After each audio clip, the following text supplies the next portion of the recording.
Monsieur, Dame, Tanguy Koki.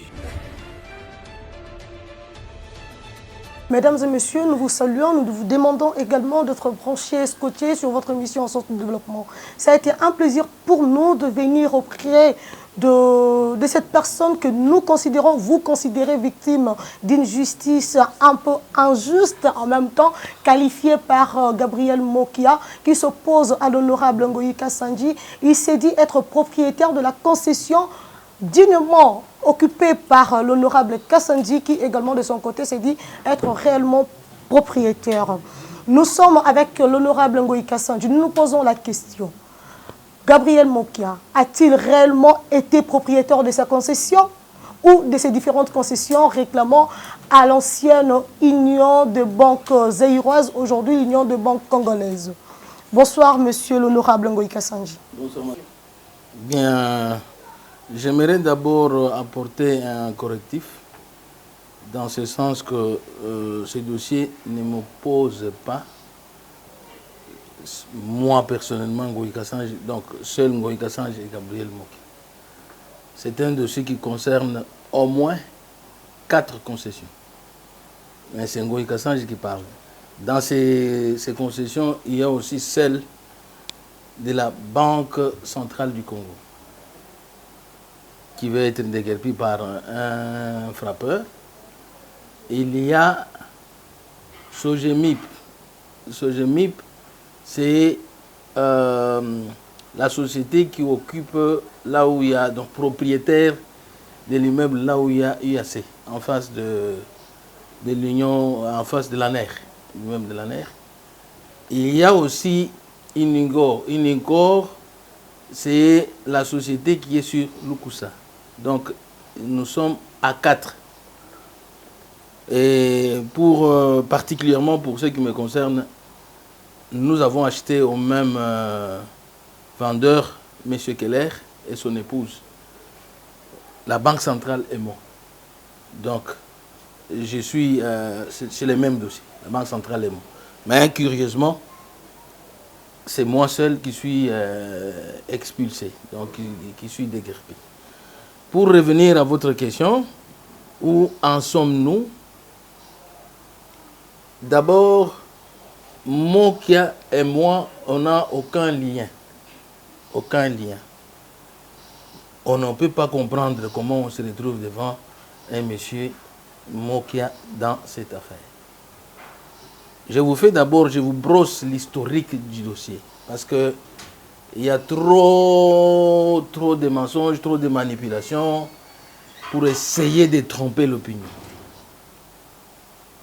L'origine du dossier remonte aux années 90. M. Mokia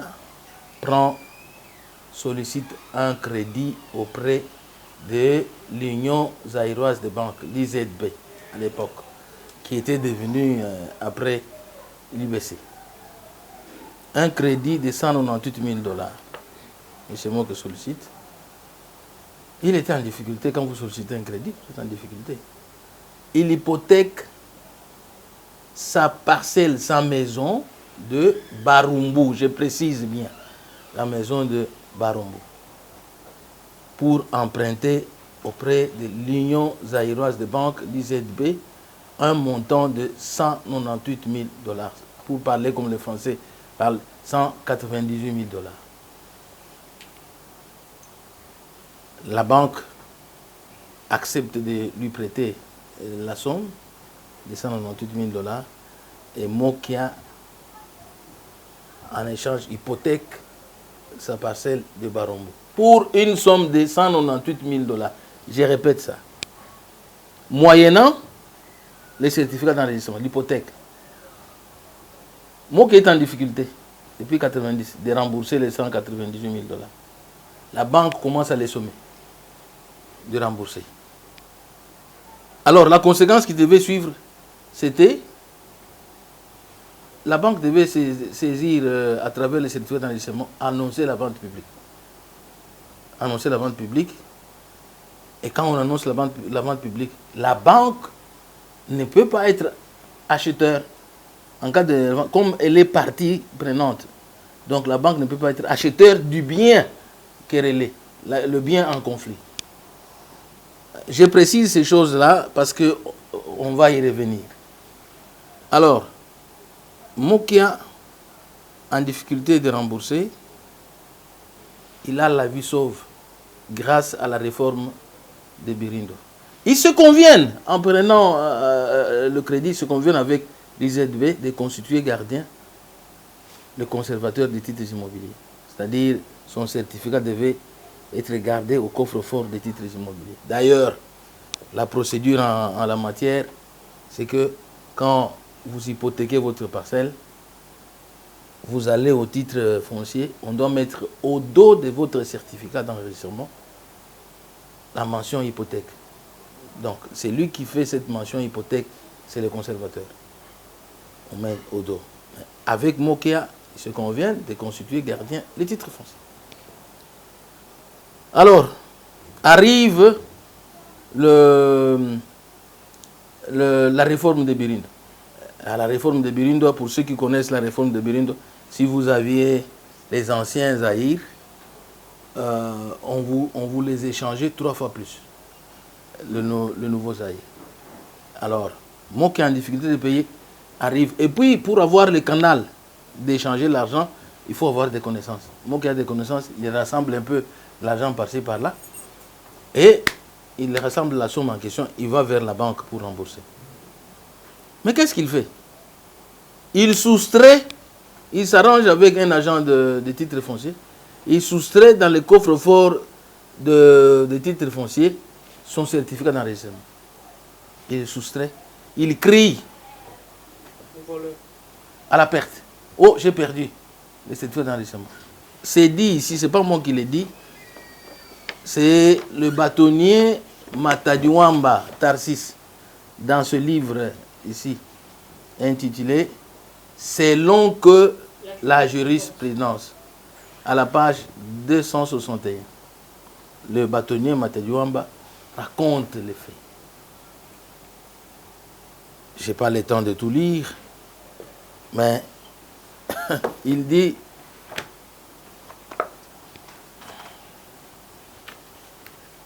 là, il dit, j'ai connu le même problème dans l'affaire UZB. C'est le 3e paragraphe. L'affaire UZB, l'Union zaïroise des banques, contre M. M. M, c'est M. Mokia. Ça, c'est le bâtonnier lui-même. Il y a plusieurs M, plusieurs noms qui commencent par M. Oui, c'est le bâtonnier lui-même, l'écrivain, l'auteur, l'aide qui me l'a dit. Parce qu'il raconte le fait que Mokia connaît. Alors, M. M, ou le procès verbal du conseil d'administration établissant les pouvoirs d'agir en justice du PDG Isungu avait été soustrait. Vous voyez, j'ai parlé de la soustraction des documents.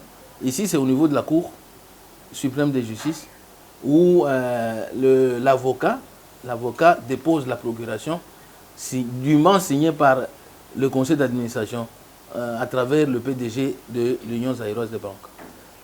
Mokia s'est arrangé alors que les documents étaient déposés au greffe pour soustraire cette procuration, afin qu'on condamne la banque. Donc c'est une mafia très très organisée. Je vais vous expliquer, vous allez comprendre.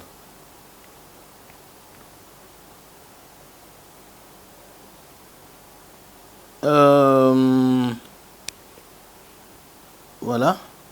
Il soustrait, je suis au fait, à quoi tient cette amusante comédie? Monsieur M. Mokia savait et voyait à Kinshasa comment on faisait du pignon avec les jugements. Il soustrait donc son certificat d'enregistrement à la conservation des titres immobiliers où il était conservé pour garantir des sommes empruntées à l'UZB. Crie à la disparition. Refuse cependant de faire la déclaration de perte exigée par la loi. Que lui demande une lettre du conservateur pour le remplacement de son certificat d'enregistrement. Donc, Mokia les documents, son certificat gardé chez les conservateurs d'un commun accord. Mokia s'arrange pour soustraire ces documents avant de venir payer. Quand il a eu l'argent grâce à la réforme de Birindula, il va soustraire son certificat. Il crie à la perte. Assigne. Au lieu de suivre la procédure est que quand vous perdez votre certificat d'enregistrement, vous allez déclarer auprès du conservateur.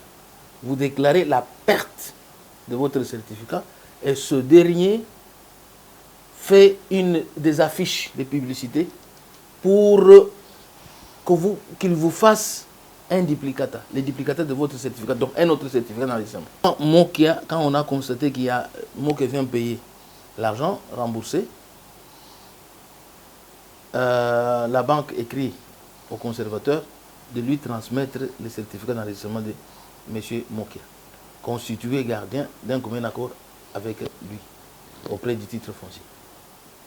Qu'est-ce qui se passe? Les conservateurs vérifient dans le coffre.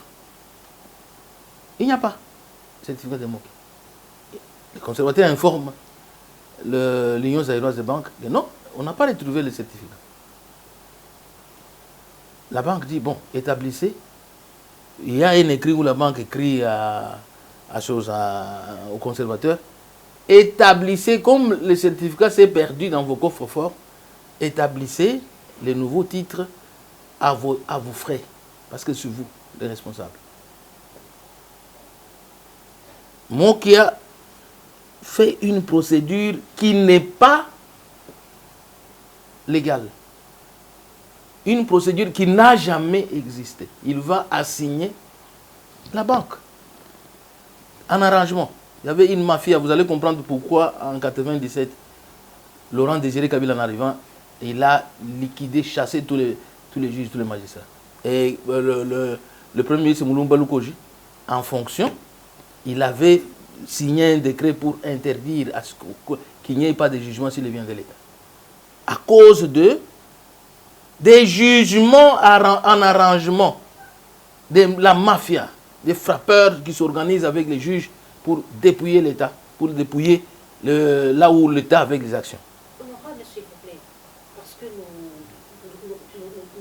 l'émission est en collège, nous allons faire la course aussi avec le temps.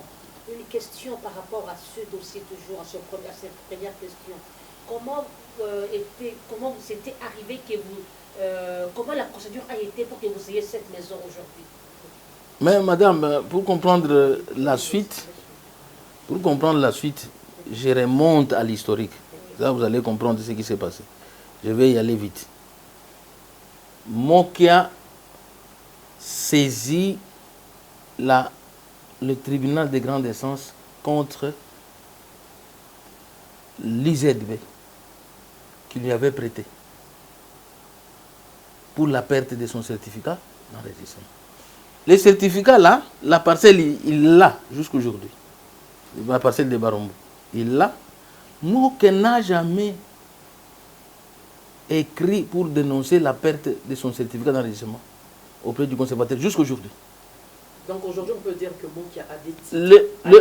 Le bénéficiaire, non, les titres de sa parcelle hypothéquée, pas ma parcelle où nous sommes. Non, je parle de la parcelle de Barombo. De Barombo, pas de titre, seulement son titre là. Donc ce qui prouve qu'il avait soustrait, c'est quoi? C'est parce qu'il n'a jamais déclaré la perte. Mais il est là.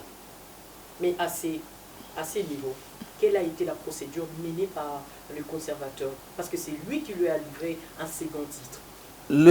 Il n'a pas délivré, le conservateur ne lui a pas délivré un second titre.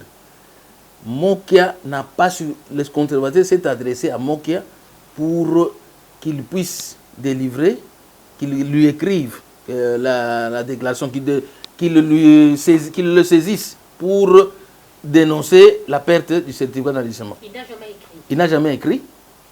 Il va assigner l'UZB auprès du tribunal de grande instance. Et il s'ensuit un jugement sans pareil.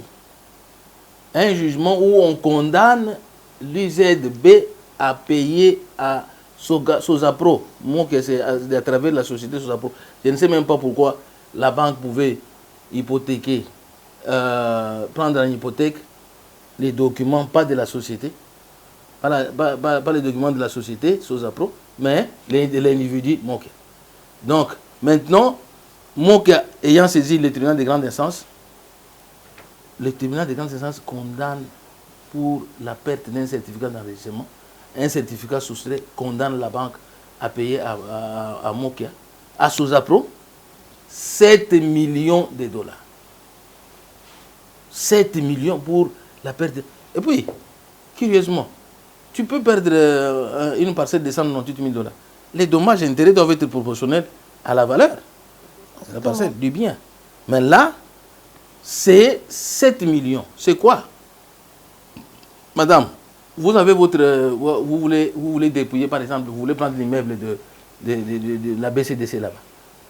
Vous allez, par les trichements, d'emprunter une somme de 200 000 dollars, par exemple. Vous hypothéquez votre parcelle de cette valeur-là, mais en visant l'immeuble. Imaginez-vous qu'aujourd'hui, quelqu'un qui a emprunté 200 000 dollars auprès de la BCDC, assigne la BCDC, obtient un jugement de 7 millions, saisit l'immeuble. C'est ça qui est arrivé. Et il s'ensuit, je vais vite pour arriver à moi, il s'ensuit des jugements. La banque saisit le même tribunal. Le tribunal se déclare incompétent, rend des jugements, se déclare incompétent et on veut exécuter. Le ministre de la Justice de l'époque intervient dans les dossiers parce que les intérêts de l'État étaient là-dedans. L'État congolais était actionnaire majoritaire. Intervient pour geler l'exécution. Mokia va saisir le même tribunal de grande instance, comme il était en complicité avec le tribunal. On ajoute encore 4 millions de dommages et intérêts. Ça fait 11 millions. Dans 62, le jugement 62 470 du tribunal de grande instance, on saisit alors les immeubles de l'Union zaïroise des banques. C'est pourquoi je vous ai parlé de 4 personnes qui sont dans les dossiers. Okay. Quand on saisit les immeubles de l'Union zaïroise des banques, on les met à la vente publique sur les jugements 62 470. La banque va en appel à la cour d'appel. La cour d'appel confirme. La banque va à la cassation, à la Cour suprême de justice. La Cour suprême de justice, c'est là qu'on dit le premier président de la Cour suprême de justice de l'époque, M. Issounzou, quand on condamne de nouveau la banque, pourquoi? Parce qu'on ne trouve pas dans les dossiers la procuration de l'Union zaïroise de banque. M. Matadouamba, qui était avocat de l'Union zaïroise de banque, présente les pièces certifiées au greffe. La preuve qu'il y avait la procuration. Ah, le premier président se rend compte que non, Mokia s'est arrangé au greffe pour soustraire la procuration, enfin qu'on condamne la banque. Il dit à Matadouamba de se calmer. J'ai compris l'affaire, que le ministre de la Justice fasse injonction. C'est la procédure légale. Fasse injonction à la Cour. Et qu'on fasse un pourvoi en cassation. Nous allons régler l'affaire. C'est ainsi qu'on a fait. Le ministre instruira le PGR pour faire un pourvoi en cassation. Et c'est alors qu'on cassera l'arrêt, donc le jugement 62 470 ayant consacré la vente publique. Nous sommes en 1998. On cassera ce jugement par cet arrêt.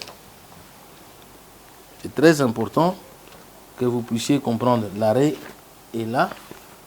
RCR/C009. Le ministre de la Justice a donné l'injonction au procureur général près la Cour suprême de justice de l'époque de faire un pourvoi. Contre quoi? Contre le jugement, c'est écrit là. Jugement RC 62 470 rendu contradictoirement le 14 octobre 1995. Nous sommes en 1995. Par le tribunal de grande instance de Kinshasa-Gombe. La Cour saisit sur injonction du ministre. sur injonction du ministre de la Justice, c'est dit. Je vais vous aller directement vers les dispositifs parce que je ne peux pas tout lire. Les dispositifs, c'est ça qu'on exécute. Voilà les dispositifs. C'est pourquoi la Cour suprême de justice, section judiciaire, siégeant au fond en matière civile et commerciale, après cassation sur injonction du ministre, je vous ai parlé de l'injonction du ministre de la Justice et garde des Sceaux, le ministère public entendu, dit irrécevable l'appel de la République démocratique du Congo, mais dit par contre recevable celui de l'Union zaïroise de banques, l'Union congolaise de banques après, l'Union des banques congolaises, et le déclare partiellement fondé. Vous allez comprendre pourquoi on dit partiellement.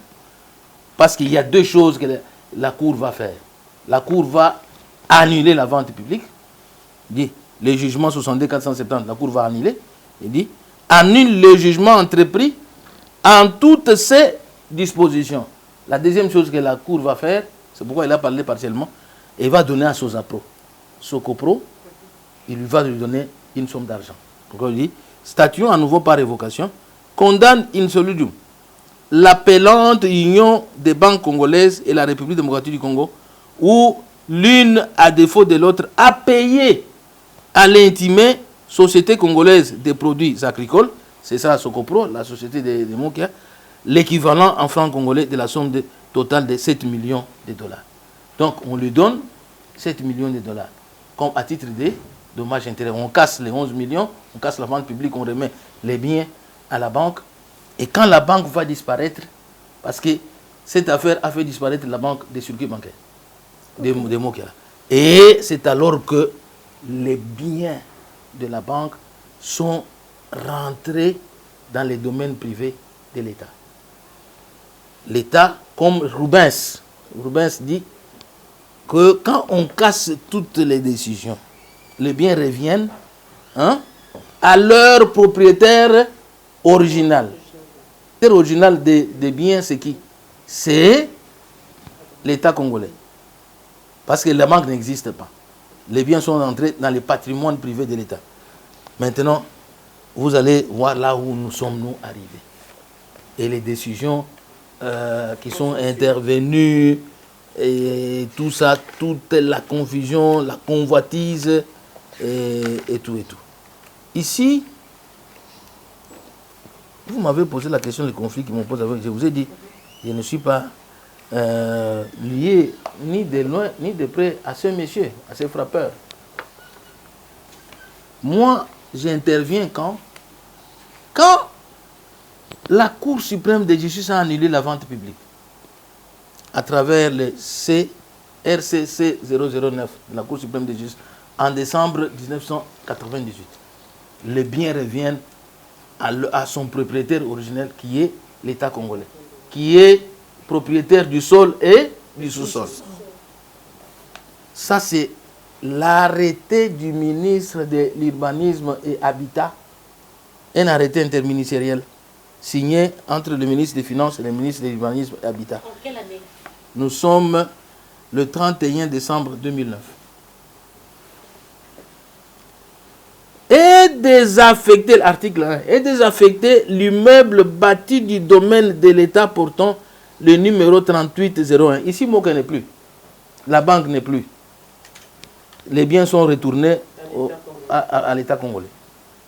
Et désaffecter l'immeuble bâti du domaine de l'État portant le numéro 3801 du plan cadastral de la commune de la Gombe, couvert par le certificat d'enregistrement, notez bien, numéro AL 405 folio 126 du 26 juillet 2006. Et désaffecté. Au profit de qui? De Ngoï Kassange? Non. Au profit de qui? L'arrêté dit l'immeuble bâti du domaine privé de l'État portant le numéro 3801 du plan cadastral de la commune de la Gombe est couvert par le certificat d'enregistrement numéro AL 405 folio 126 du 26 juillet 2006 et cédé, notez bien, et cédé en compensation de la parcelle portant numéro 4173. Cette parcelle ici, l'État l'avait expropriée. Ça appartenait à qui? De la commune de la Gombe. Et la parcelle en question, où j'occupe maintenant, cette parcelle-là, est cédée à Monsieur et Madame Keller. Les messieurs ici, ils ont ces parcelles par cession de l'État congolais après cassation de tout. Et les biens sont retournés à leur précis état selon Rubens. Et l'État les désaffecte, fait une compensation avec un monsieur juif, un juif du nom de Keller et son épouse. C'est moi qui occupe maintenant. Keller me vend la parcelle en question. Il me vend en 2013. J'achèterai ma parcelle en bonne et due forme. Sans problème. L'acte de vente notarié est là. Notaire, note. Comparant devant le témoin, conservateur des titres immobiliers. Voilà, Zohar Keller signe là-bas et son épouse, ils ont signé. Moi, en Kassange, je signe là-bas. C'est ça, l'acte de vente de ma parcelle.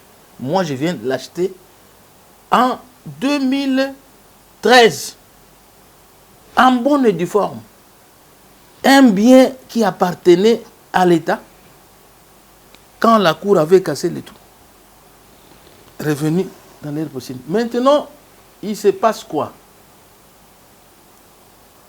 Mokia va aller... Mokia est mis dehors depuis cette décision. Maintenant, il y avait deux actes que la banque avait posés. Elle avait saisi en même temps la cour d'appel, de nouveau, avait ressaisi en même temps la Cour suprême de justice. En 97, la Cour suprême de justice se prononce en 98, mais la Cour d'appel s'est prononcée, elle, en 2002. Contre le même jugement, 62-470. Dans l'arrêt 62, c'est mieux que vous notiez ces arrêts, que ceux qui vous suivent notent ça.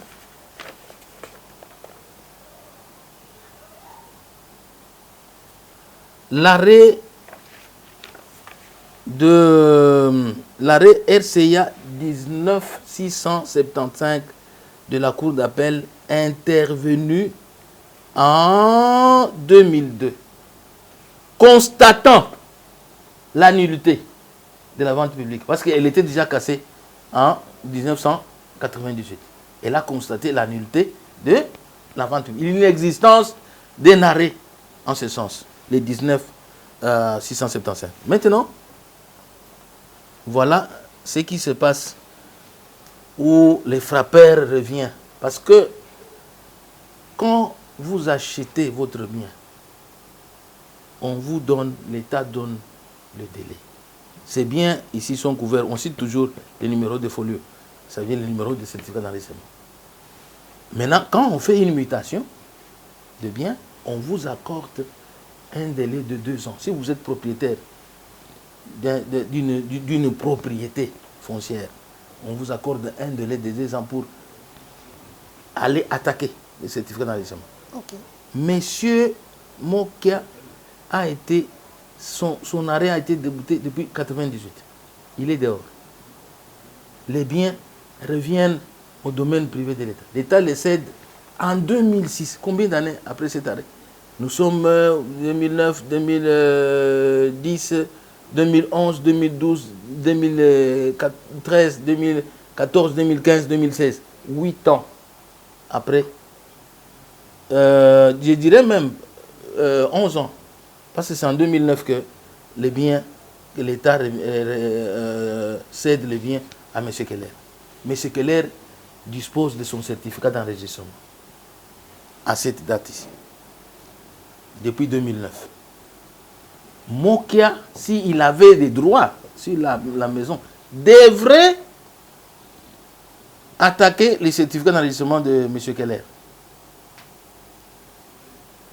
Depuis 2009, moi j'achète en 2013 et en 2013, les certificats d'enregistrement de M. Keller étaient devenus inattaquables. Mais honorable, depuis quand Gabriel Moka est intervenu ou bien depuis quand il vous réclame cette concession? J'y vais maintenant. Parce qu'il faut vous donner ces détails. Donc Mokia n'était plus dans la marche. Les biens étaient retournés au précis État. Ils étaient devenus les biens de l'État. Il n'était pas là. Nous sommes en 2018, au mois de mai, lors des négociations d'Eden Kodjo, à la Cité de l'Union africaine. Comme le président Kabila devait négocier son glissement. Les politiciens arrivent. Moi qui viens aussi avec une partie des politiciens. Il dit au président Kabila. C'était une condition pour qu'il assiste. Il dit au président Kabila, bon, moi je viens, je ne cherche pas le poste, je cherche que vous puissiez me donner mes parcelles. Le président Kabila ne comprenait pas. Il réclamait justice, il a dit. Il me donne mes parcelles. Le président Kabila, on vérifie, ce monsieur, il cherche un jugement sur les biens qui n'existent pas, sur une ordonnance qui n'existe pas, qui est déjà annulée. On lui fait aussi la politique. On donne à Mokia un jugement où il n'y a pas de dispositif à exécuter. Donc le 27... C'est des jugements que aujourd'hui Mokia est en train de crier haut et fort, voilà, que la justice a rendu... le jugement, l'arrêt RC 2742 de la Cour suprême de justice, donc de mai 2018. Cet arrêt, il y a quoi? Attaque quoi?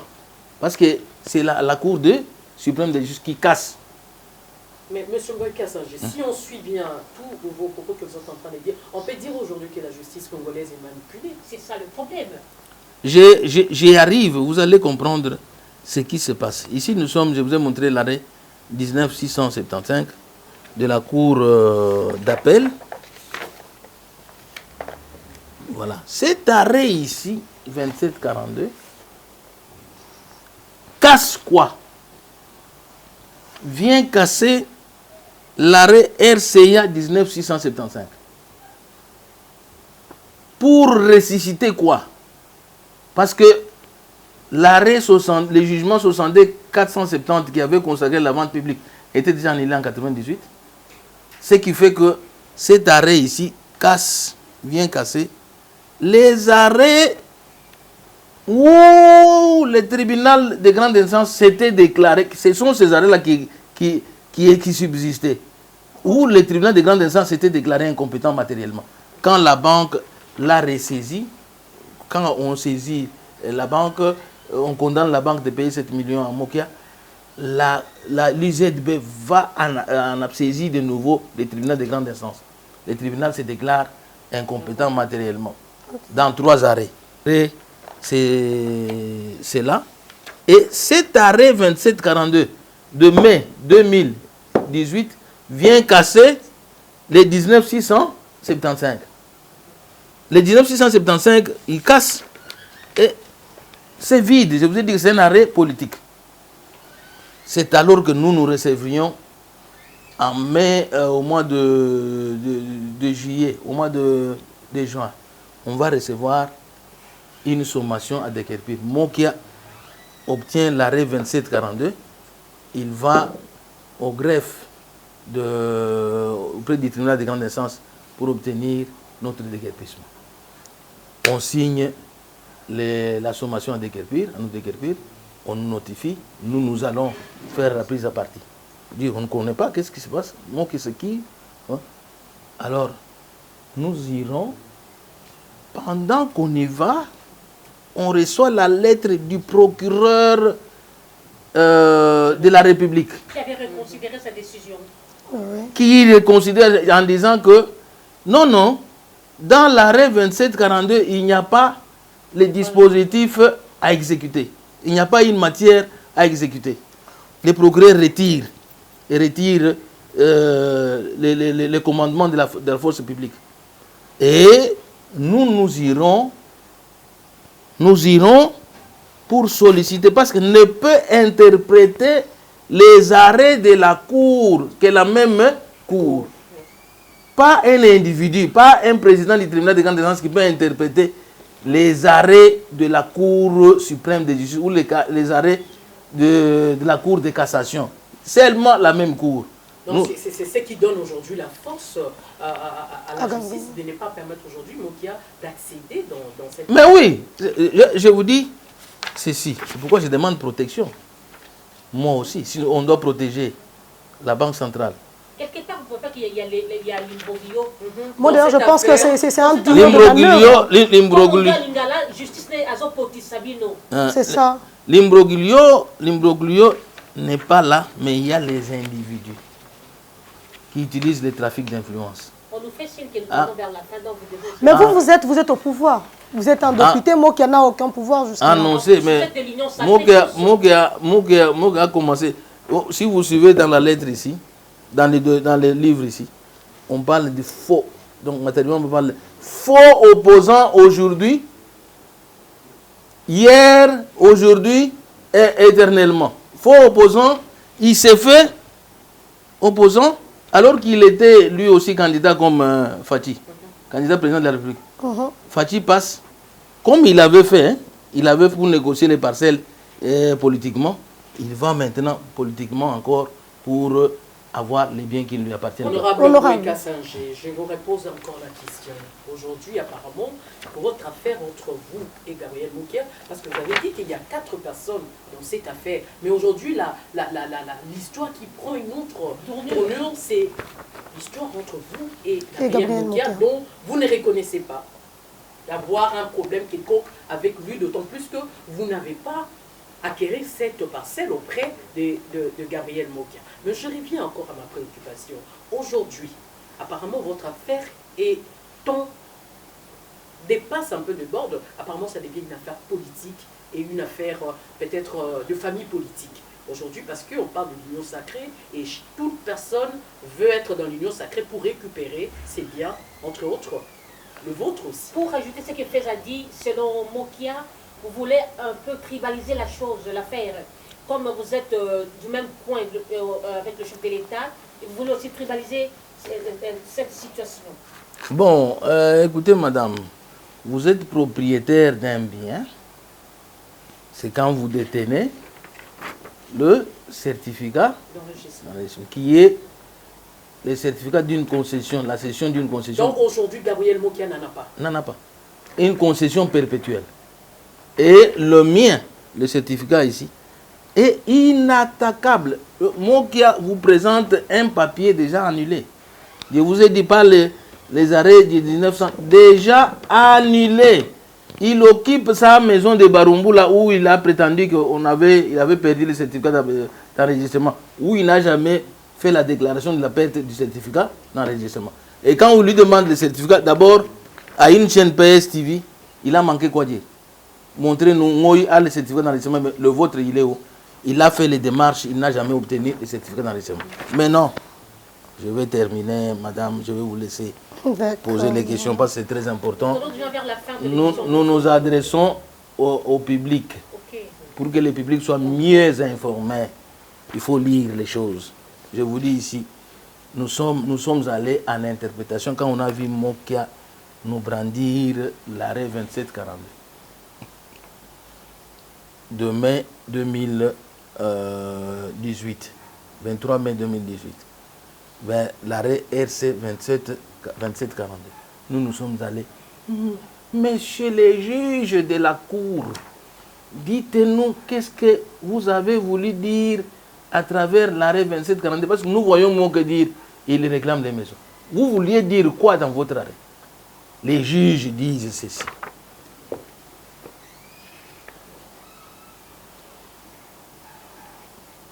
Par la requête signée par l'avocat à la Cour suprême de justice, Kalou Badibo, l'actuel président, le premier président de la Cour constitutionnelle, Kalou Badibo. C'est lui qui avait introduit la requête, notre requête en interprétation de l'arrêt 2742, sur lequel moi que se base pour dire qu'on m'a remis mes maisons, Kabila m'a remis les maisons. Je vous ai dit que c'était une décision politique. Parce que lui aussi avait demandé politiquement quelque chose. On lui a dit... Honorable, comment vous expliquez la décision politique pour vous? Mais la décision politique, c'est une décision vide. C'est une coquille vide. Dans un pays démocratique, vous encouragez une décision politique. Je n'encourage pas de décisions politiques, je les dénonce aujourd'hui. Parce que je suis victime des mêmes décisions. C'est pourquoi je les dénonce. Dans un état de droit, même le président Tshisekedi a dénoncé ça quand il était à Goma, devant Christian Lusakweno et Françoise Mbouela. On lui a posé la question sur ce qui se passe maintenant au niveau du tribunal de grande instance ici. On déguerpit même les ambassades.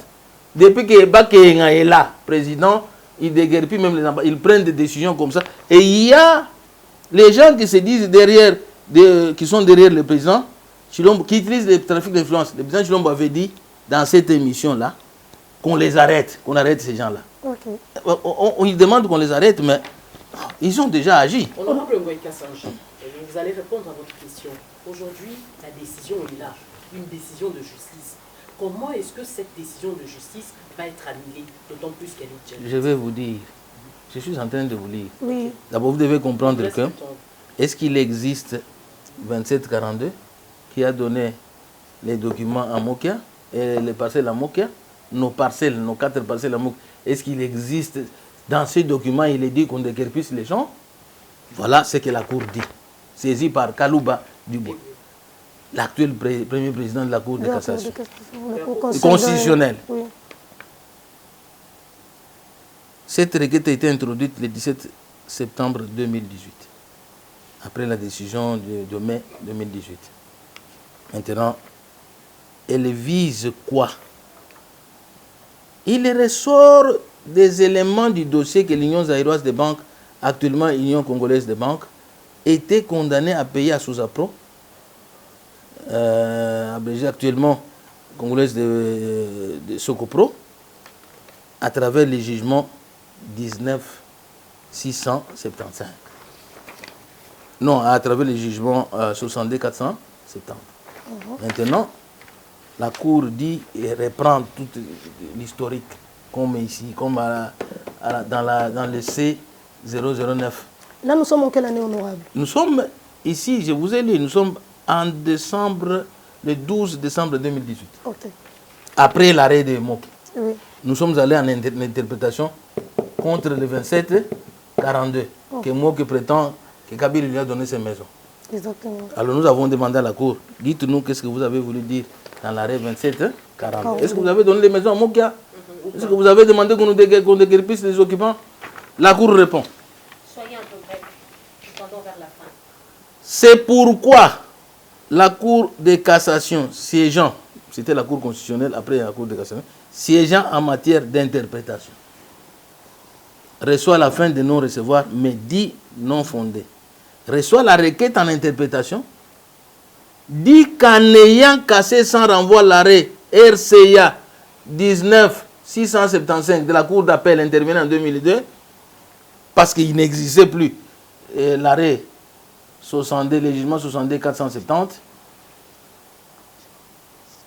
voilà, elle a fait ressurgir le jugement RC 66-693, 66-694, 66-695 du 13 juin 1997, par lequel le juge statuant en premier ressort s'était déclaré incompétent matériellement. Pas la vente publique. Il dit que le dispositif de ces jugements ne renferme aucun élément à exécuter. L'exécution de l'arrêt RC 2742 de la Cour suprême de justice ne peut non plus être poursuivie en ce que dans son dispositif, il n'y a rien à exécuter. Donc il n'y a pas une matière à exécuter. Pour moi, on me remet ma parcelle. Non, la Cour dit qu'il n'y a rien. Donc, honorable, nous conclurons que Gabriel Mokia n'a jamais été propriétaire de votre concession. Jamais. De votre parcelle. Jamais. Il ne l'a jamais été. Donc, il l'occupe par la loi des biceps. Monsieur Ngoï Kassanji, nous sommes arrivés à la fin de cet entretien. Vous devriez regarder nos caméras. Adressez-vous votre mot de la fin. Madame Limouchka. Et pour ajouter à ce que Madame Limouchka vient de dire, c'est de nous dire aujourd'hui, hein, hein, sur cette affaire, parce qu'apparemment, ça prend d'autres tournures. Exactement, sur tout ça. Et puis nous sentons la Dites-nous un peu, désacralisation de la justice. dites-nous un peu, parce que nous allons de cassation En cassation. Où est-ce que nous allons arriver dans ces dossiers? Et Est-ce aussi- que vous allez fléchir devant Gabriel Mokia, ou bien devant cette décision que de Tia Mokia, ou bien aujourd'hui, vous allez reprendre, en tant que politique, influencer aussi votre influence politique, je peux dire, auprès du président de la République, qui est le magistrat suprême. Mais parce que vous deviez comprendre qu'il y a eu une ordonnance une ordonnance signée par Bakenga. Monsieur Bakenga, je vous ai parlé de Bakenga, le président du tribunal de grande instance. Il signe une ordonnance, nous sommes le 13 août 2020, alors que Mokia avait introduit la même demande de nous déguerpir en janvier 2019. Cette demande était rejetée par l'ordonnance du tribunal de grande instance, le président du tribunal de grande instance, lui disant que il n'y a pas, dans votre arrêt, il n'y a pas une matière à exécuter. D'ailleurs, les occupants sont munis des certificats d'enregistrement devenus inattaquables. Mais Bakenga, lui, vient dire, au détriment de le non-appel, lié aux ordonnances. Donc, quand on a signé l'ordonnance, on ne peut plus, pour la même matière, s'il n'y a pas d'éléments nouveaux, on ne peut plus revenir. Il revient et il se base sur la 62-460 déjà annulée, qui n'existe pas. Il évoque 27-42 où il n'y a pas une matière à exécuter. Et il dit que Mokia, et puis il fait intervenir les noms de Mokia. Mokia n'a jamais été nulle part, je vous ai dit. À la vente publique, quand on a saisi les biens de l'Union Zaïroise de Banque, les biens étaient vendus, c'était des tiers. Parce que la loi dit, si vous êtes parti au procès, vous ne pouvez pas être aussi acheteur. Ni les membres de votre famille. Mais Mokia dit aujourd'hui que non, ceux qui ont acheté étaient ses frères, les enfants de ses frères. Donc il y a une manipulation. Monsieur ne pas changer, merci. Mais il faut que je Vraiment, termine. je vais finir. Madame le Moussouka, alors je n'aurais pas fait quelque chose. Hein? Mais simplement, honorable, je vous demanderai à la fin, quand vous aurez fini, nous dire qui est la réelle victime de cette justice. Donc, moi qui réclame, il dit que la justice prend parti, vous protège vous, et que la justice agissait en sa défaveur. Voilà, nous aimerions comprendre qui de vous deux est la réelle Quand victime. on m'a déguerpi, je vous ai dit que je n'ai même pas eu la sommation judiciaire. On m'a mis dehors dans ma parcelle où j'ai les certificats d'enregistrement devenus inattaquables. La justice n'était pas là. Qui commet toutes ces histoires-ci? Bakenga ici, il est du Kasaï, non? Oui. Hein? Le Mboy Chambakeji, le premier président de la Cour d'appel, il est du Kasaï, non? Mukendi, président Mukendi, premier président de la Cour de cassation, il est de chez nous, non? Là, il se réjouissait, il applaudissait. Mais quand on regarde, on voit que non, ce type est un frappeur. D'ailleurs, il faut le poursuivre. Comme on a poursuivi en France Bernard Tapie, qui a bénéficié les biens du trésor public. Quand on a fini, on trouve comment il y a eu les millions comme ça? Quelle est l'origine de ces millions? Allez, arrêtez les messieurs. Remets l'argent. C'est ce qu'on doit dire à Mokia. Mokia est en train de toucher l'argent au moment où nous parlons ici. Il touche les 7 millions là devenus. C'est déjà devenu aujourd'hui 15 millions. Je ne sais pas par quelle magie. Il s'est arrangé, il les touche. Là, il n'y a pas longtemps, il a touché 2,5 millions du trésor public. Et l'argent de l'État doit aller comme ça. Où est l'IGF dont on parle? On doit aller seulement finir à Boukangalons. Mais pourquoi on ne finit pas dans cette histoire ici de Mokia? Donc, et Bakenga, ce sont les gens qui ternissent l'image de la justice. Des choses pareilles. Quelqu'un qui est chez lui muni, détenteur, et puis il va plus loin en faisant signer une ordonnance d'une manière illégale. Est-ce que vous connaissez, madame, vous connaissez les immeubles de l'Union Zaïroise de Banque ici? L'Union Zaïroise de Banque a été liquidée. Il se réfère, Bakenga dit dans son ordonnance, c'est lui qui fait apparaître Mokia pour la première fois. Il dit qu'il a signé les... Il les aurait acquis, M. Gabriel Mokia les aurait acquis en 2018 à la suite d'une prétendue session faite avec des éducateurs Mututa, Mugobe, Megama, Elimo, Mabanga, Bango. Pourtant, à cette date-là, que Bakken évoque, il n'existait pas dans le commerce juridique aucun immeuble de l'Union zaïroise de banque saisi et vendu à qui que ce soit, étant donné que par l'arrêt RC 009 du 28 décembre 1998, la Cour suprême de justice, siégeant sur pourvoi du procureur général de la République, suite à l'injonction du ministre de la Justice et garde des Sceaux, avait cassé totalement le jugement 60 RC 60 470. Donc, un monsieur qui évoque des choses, et fait apparaître le nom de mots qui n'a jamais été dans aucun jugement. Il évoque même les immeubles de l'Union zaïroise qui n'existent pas aujourd'hui dans les registres commerciaux. Donc, aujourd'hui, c'est que je demande d'abord informer l'opinion qui a été trompé, qui dit mais parcelle, mais maison, mais... Ce monsieur, c'est un frappeur. Il doit à l'État congolais beaucoup d'argent. Les maisons ne lui ont jamais appartenu.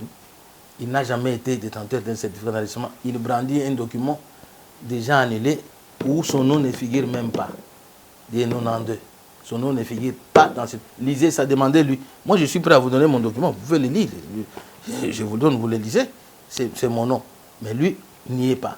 Donc, qu'on sorte rapidement cet occupant qui a occupé ma maison depuis plus d'une année par la loi des biceps. Et on doit me payer les dommages et intérêts. Parce que ma fille est victime. Elle a eu le choc de la tête, traumatisée, à cause de cette expulsion brutale, sans sommation. Donc voilà ce que nous demandons. Nous sommes dans un état de droit et les dommages et intérêts doivent s'en suivre. Merci. Voilà.